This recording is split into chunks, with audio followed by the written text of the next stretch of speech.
And element 3.2 is all about improving health and safety culture.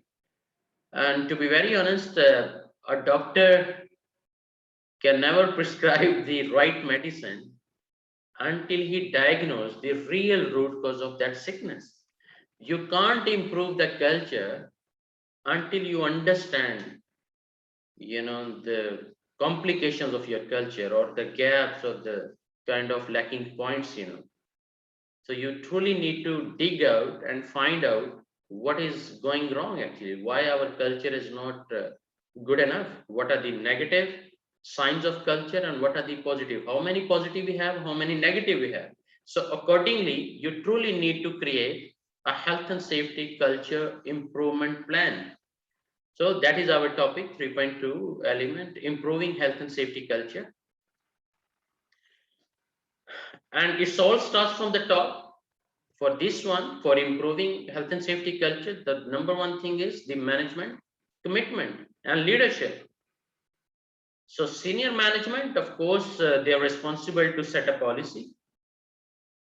But that policy is not like just they're gonna sign, and when we gonna ask them, do you know what you are signing, what you have signed, what was written inside? No, we don't have time for study. We are so much busy and several things. So this is the responsibility of safety manager. you know Such a horrible misconception that safety is the responsibility of safety department, while you are the one signing that policy and you don't have time to study, while on the other side it's kind of a promise, it's a framework, it's a cornerstone of your business, and you are sharing it publicly with all the interested parties or stakeholders, including your customers, contractors, even to the regulatory bodies, and you are telling you don't have time to study that policy. I'm talking about ground realities. It's not like just fulfill the value of files with papers, and on ground we have nothing. That is why I mentioned Sadara, mashallah, you guys are leading by example, because you go back and ask your director, whoever signed the policy, and ask, do you know what you have signed? Surely he will tell, yes, I know, because this is in line with our business goals. It's part of our business growth strategy. So how come we are not familiar what is written in our safety policy? So they all set priorities and targets accordingly, and they must inspire and motivate. Their leadership cascade through the organization. So leading from front, leading by example, and visible leadership, they have to be visible. Like I asked, if Sadara's top management is visiting different sites, maybe once in a month, or after 3 months, or maybe biannual, at least they are visible, they're coming on site. It's an excellent thing, my friends, because the leadership is the best leadership if they are visible on site and behaving safely, wearing all the PPs and respecting all safety regulations, involvement in safety meetings, they are chairing safety meetings and also doing safety tours and audits, and promoting changes to improve safety. So they are encouragers, they are motivators to improve safety, enforcing rules through use of discipline. Now, the competent workers, what is the definition? In other words, we can consider who is competent person. A competent person is someone who has sufficient what? Training, skills, experience, and knowledge. I repeat again, a competent person is who has sufficient. The word sufficient have a very deep meaning. Like if you are hiring a crane operator or a rigger level one, or you are hiring a welder, then make sure he is having sufficient training, the required appropriate skills, and having some sort of solid experience for the same process, for the same department, or for the same profession even, and knowledge. Any one of the lacking, like you're gonna say the person is trained but not skilled. The person is trained and skilled but have no experience. He is trained, skilled, even experienced one, but with very poor knowledge. Poor knowledge in the sense, a welder is only a welder. That's what he thinks.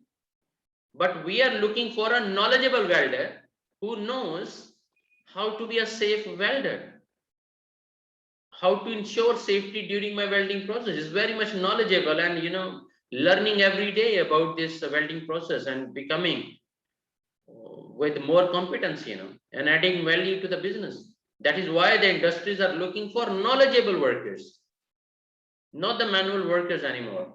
They need knowledgeable workers. So, and perhaps other attributes such as attitude or physical ability to be able to carry out their job safely. Now we have a group exercise. Identify a few examples of workplace communication from the following categories. How would you define, or can you give some examples of verbal communication within Sadara, within your company? Over to you, please. Any kind of examples, how many things verbally you communicate? Any one of you, please. Verbal communication.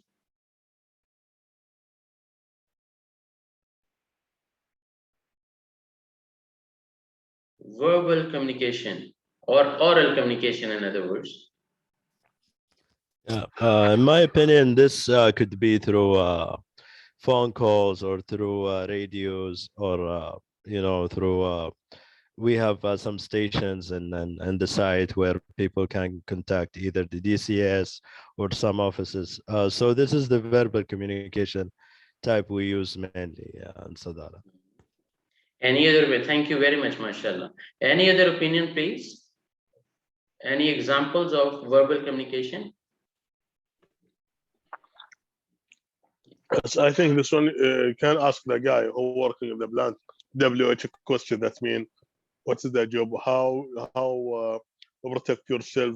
What's the how mitigate the hazard, and also make sure the activity around you, make sure the area is working safely. This is the WH question.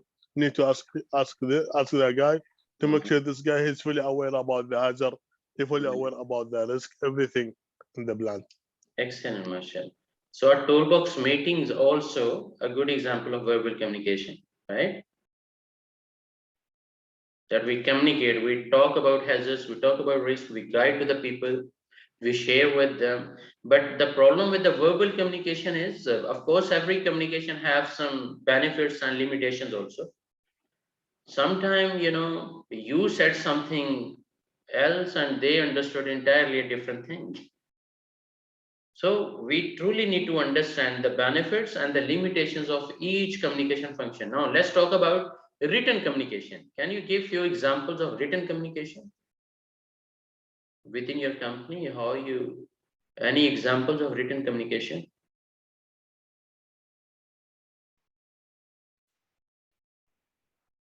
Yes, please.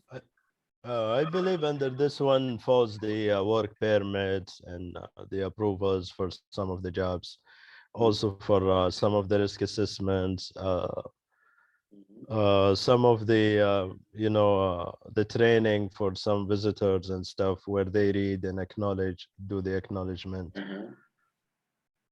Yeah, there are many written communication. I mean, mostly they involve signatures by the reader or the person, just to assure that the communication and the message is delivered. Excellent, Marshall.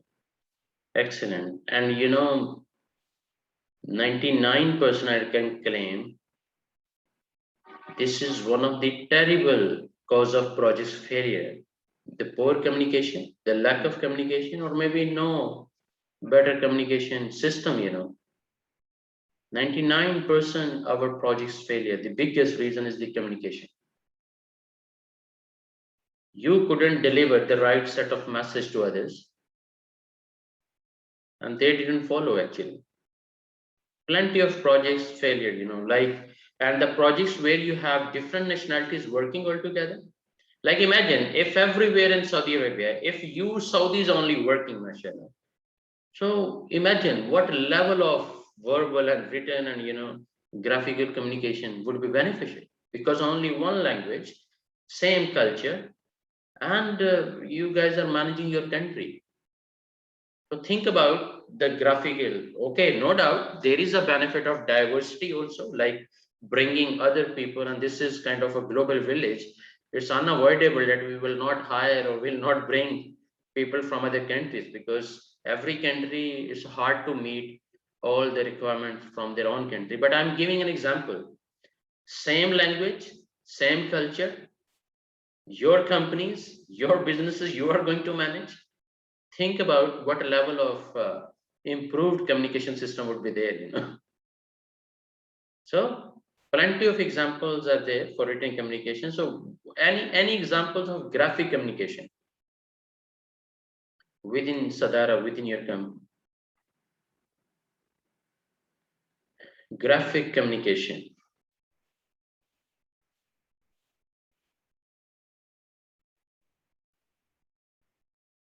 Like imagine you are, yes, yes, please go ahead.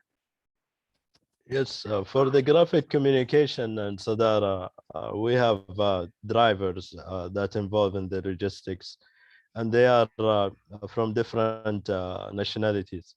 So we are utilizing the pictograms, the Excellent, graphic excellent. science, just to ensure everyone get the message. So in our area, for example, we have it in more than 4 languages, including also Arabic.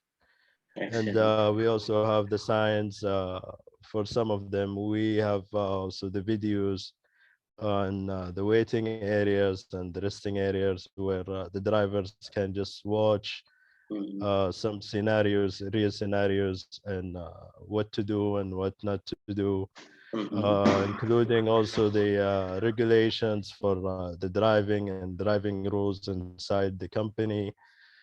So we have many practices related to the graphic communication. Excellent. So yes, and please. also have the hazard area, and also the noisy area, Absolutely. which kind of, yes, or maybe use flammable area. Excellent. Drawing, I mean, what the drawing, Excellent. yeah. So Okay. graphical communication also very much important, because like Mr. Fawaz also mentioned, it's entirely game of delivering the message. Either you are educated or you are uneducated. The message must be delivered. Same like we can take an example. It's not like in graphic, but still in colors, like on the signal, traffic signal. Everybody understand what is meaning of green color or yellow or even red. Same way, we must prepare a graphic in a way that it shouldn't be creating any sort of language barrier. So everybody should understand quite easily. But it is expensive. Sometimes it's required, and a wrong graphic presented and the people are taking wrong meaning. So then things could be entirely in a different shape also. So graphic communication, we truly have to plan effectively, so not to create any messed up situation on site. So let's discuss some of the merits and limits of each method as per NEBOSH. Like verbal communication is personal, quick, direct, check, understanding, feedback, share views, additional information like body language. You can observe these are the benefits. But limitations is a language barrier. You can speak Arabic, they can understand Urdu or Hindi. It's a huge, terrible language barrier. Now, jargon or strong access dialect or background noise, poor hearing, ambiguity. Maybe a person is deaf and he has some ambiguity on your statements and missing information, forgetting information, and no record because it's all verbal, and poor quality like telephone or PA. So these are some of the limitations of verbal communication. Now, the written communication, few benefits, a permanent record. We can put in our files, reference can be written carefully for clarity with accuracy, wide distribution, relatively cheap. So just you are writing one memo and sending email, just just it's a very cheap, like sometime I noted now we started WhatsApp grouping within our companies. In one group, one simple message and everybody knows what is going on. So relatively a lot of benefits are there, but what are the limitations is indirect. It's required time, and jargon, abbreviations, impersonal, ambiguous could be there and may not be read also. Language barriers, the aspirant may not be able to read, no immediate feedback, and cannot question, impaired vision as well. You need a better eyesight also to read properly. Now, what are the limitations and benefits of graphic communication? It's eye-catching, easily your eyes can observe what rules are there, so I have to follow. And visual, quick to interpret, no language barrier, jargon free, and conveys a message to a wide audience. But bear in mind there are some limitations, like simple messages, expensive, may not be looked at, symbols or pictogram may be unknown. So if you are putting all symbols, add into your induction program, or that is my suggestion. In your induction program, if you believe some unique symbols you are using for several areas, so just make sure you highlight during the induction, especially for your visitors, your contractors, whoever is coming. For your regular employees, of course, they're spending every day the time 8 or 12 hours, so they understand better than anyone else. But I'm talking about your visitors or the contractual employees coming for 8 days or 10 days, or maybe for 1 month. So make sure they understand what is the meaning of a particular symbol. Now, feedback and no questions, impaired vision is another limitation. So what is the broadcasting methods actually? We can use notice boards. We have notice boards almost everywhere, and they are very much beneficial because we can put several instructions, memos, several kind of performance results even putting on the notice boards, and people can understand what is going on. Posters and videos, this is another broadcasting method. We can use digital media, toolbox talks, memos and emails. Worker handbook can also be a good example for broadcasting. Now, I'm leaving a question to all of you. What is the difference between consulting and informing workers? What is the difference between consulting and informing workers? And which one is more beneficial, consultation or informing only? The difference between consulting and informing. Any one of you, please.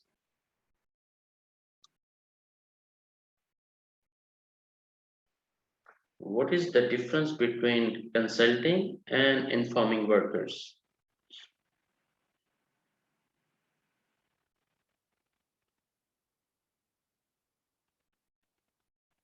Imagine if you have a meeting, is it consultation or informing?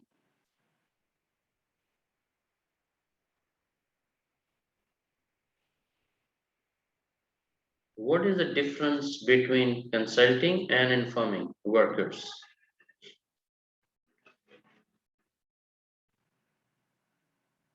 Any one of you, please. Whatever your understanding is. Informing from my opinion, informing workers is reflecting an existing idea or an existing topic.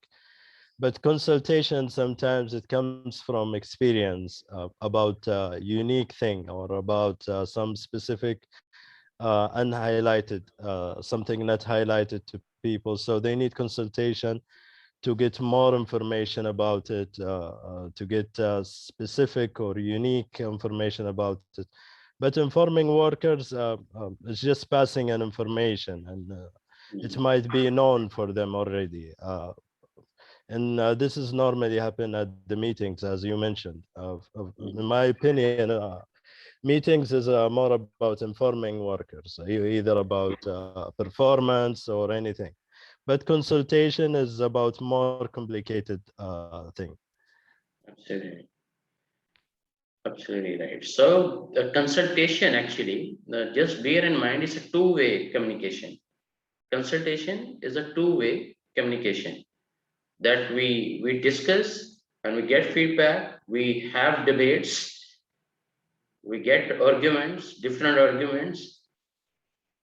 and we convince, through consultation on some particular idea or agenda that these are the things we are going to apply, those are the benefits, whatever, but through consultation. And informing means just we are informing. This is what you are going to do. This is you have to do, whatever. We just informing, not to getting any sort of feedback or any response from the other party. We are just informing. We are just informing tomorrow is a holiday. We're just sending an email or putting on something on the notice board. And now, which one is more effective? Of course, consultation. But sometimes informing workers is also critically important. So let's discuss as per NEBOSH, what is consulting and what is informing.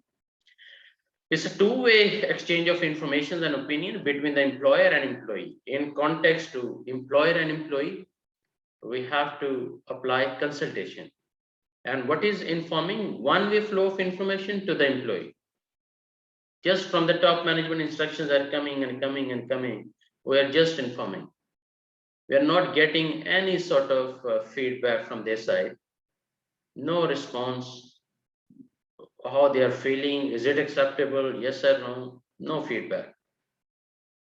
So in consultation, we can get plenty of benefits, how those procedures or policies or, that is why sometimes we implement provisional based, like we create a policy, we publish and we get response. Same like ISO, International Standardization Organization, what they do, they create a standard, maybe 9001, 2015, and they publish provisionally in the market and start getting response from the market. So any communication which is two-way is called consultation, and one-way flow of information is called informing.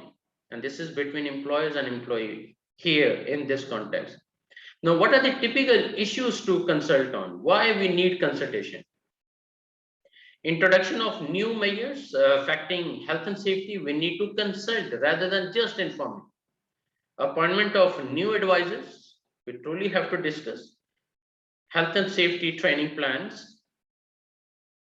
Introduction of new technology. We have to consult rather than just informing. What are the methods of consultation? We have a direct consultation, like employer talks to each worker and resolve issues. This is direct consultation. And through worker representatives, like committee is formed to represent workers. And also we conduct regular meetings or as per the plan to discuss and resolve issues. And members may have rights and law as well. So this is the methods of consultation. No, the point is they mentioned the word committee. So what makes an effective committee? Like you have might be safety committee within your Sadara also. How would you define that they are effectively contributing? What makes an effective committee? What should they do? Over to you, please. What makes an effective committee?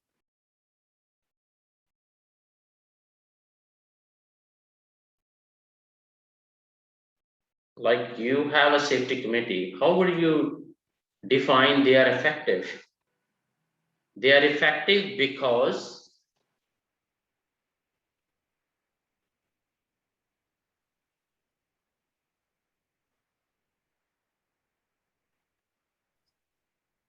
yes, please.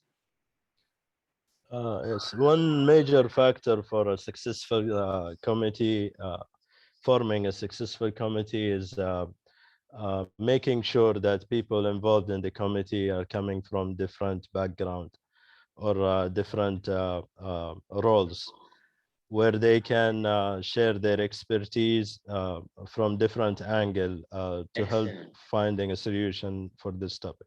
Excellent, Marshall. Excellent. So the right set of committee members, like a right person for the right job, same way the right person for the right committee actually.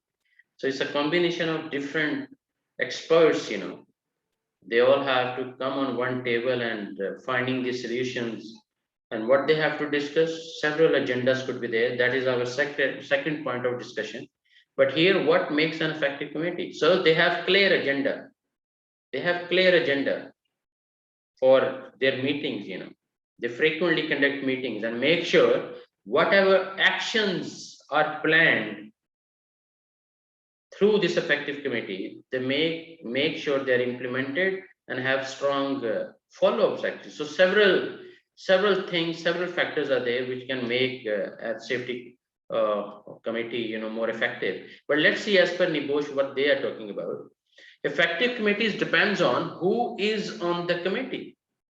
Like you mentioned, mashallah, how often the committee meets, their meeting plans, and who will act as chairperson, the leader of the house, what authority the committee will have, responsibilities plus authorities and required resources, then the committee would be accountable for sure. What will be discussed, the clear agenda, how the discussions will be recorded, and how issues will be followed up. So it's entirely depends on these points to call a committee effective or ineffective, in other way around. Issues, what they can consider: a study of accident and disease statistics, review of reports for active monitoring, like daily safety inspections, you have several reports are there, examination of safety audit reports, consideration of reports and information from HSC, and consideration of reports submitted by safety representatives, or even provide assistance in development of procedures and policy. And also they try to monitor the effectiveness of training and also monitor and improve safety communications. So several other things also can be added, like company is bringing a new change, company is bringing a new technology, or any something which could affect the safety system, so they can put into their agenda and evaluate all pros and cons and suggest to the top leadership accordingly. But that committee, the major point which is very much important, who is on the committee. So make sure the members of committee must be expert in different domains, so they all can sit together and find out solutions related to any sort of issues related to our business actually. So training, health and safety training is the planned formal process of acquiring and practicing knowledge and skill in a relatively safe environment. So training has a dramatic effect on safety related behavior. Like 2 minutes induction, and one of the real-time scenario which I'll share with all of you the moment we'll have like exam preparation. So I'll share one scenario, and the company was giving only 2 minutes induction through the video, and their thinking is more than enough. So how the behavior of the employees, you can get a safe behavior within 2 minutes actually within your company. So make sure that training must be effective rather than just a formality. Without training, workers try to do their job by copying others or doing the job the way they think is best. So what is the benefit? How training helps workers to understand?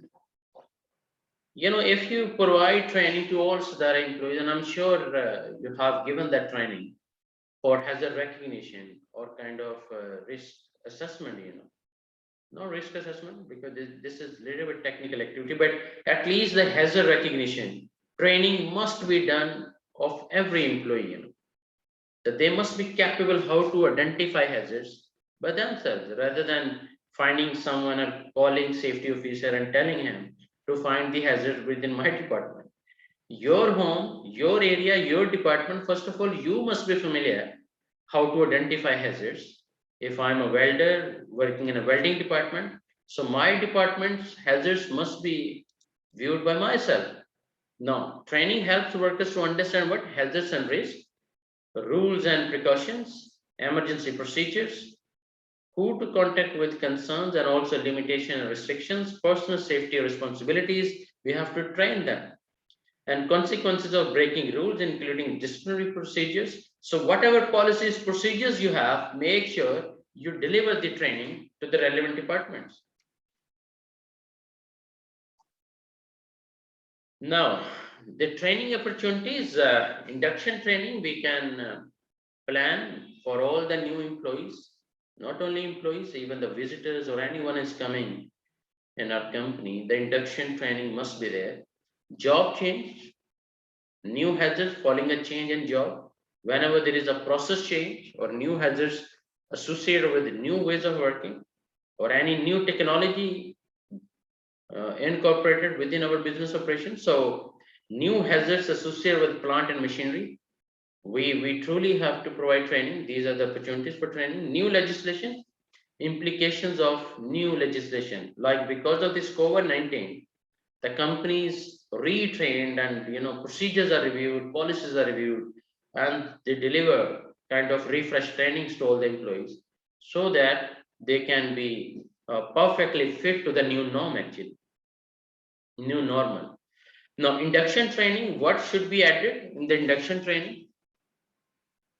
First of all, health and safety policy must be part of our induction training. So people should understand, our employees must understand that this is zero tolerance policy. So they have to cooperate to achieve, to maintain, to follow that policy. And also emergency procedures we can add in, what to do in case of emergency, what is an emergency, how they have to react, and what are the muster points, what are their roles, in case of any emergency. The first aid should also be part of induction training. Specific site hazards and controls, welfare facilities we can share with them, safe movement, accident and incident reporting should also be part of induction training. Now, consultation arrangements, safety rules, personal protective equipment, safe working and permits, risk assessment responsibilities of individuals, and disciplinary procedures. Now, you can again go back and see within Sadara what other points are added, for induction training. I'm sure you will be much, much better than this agenda, mashallah. Okay, but these are as per NEBOSH theories. These are the points must be part of induction training. But within Sadara, how you conduct and deliver induction trainings, what is the agenda, what is the topics, what are the key topics you added into that particular induction training content. So just you can verify and see either all points are there or you have several more points, mashallah, as per the nature of your projects and business. So that was all about 2.2.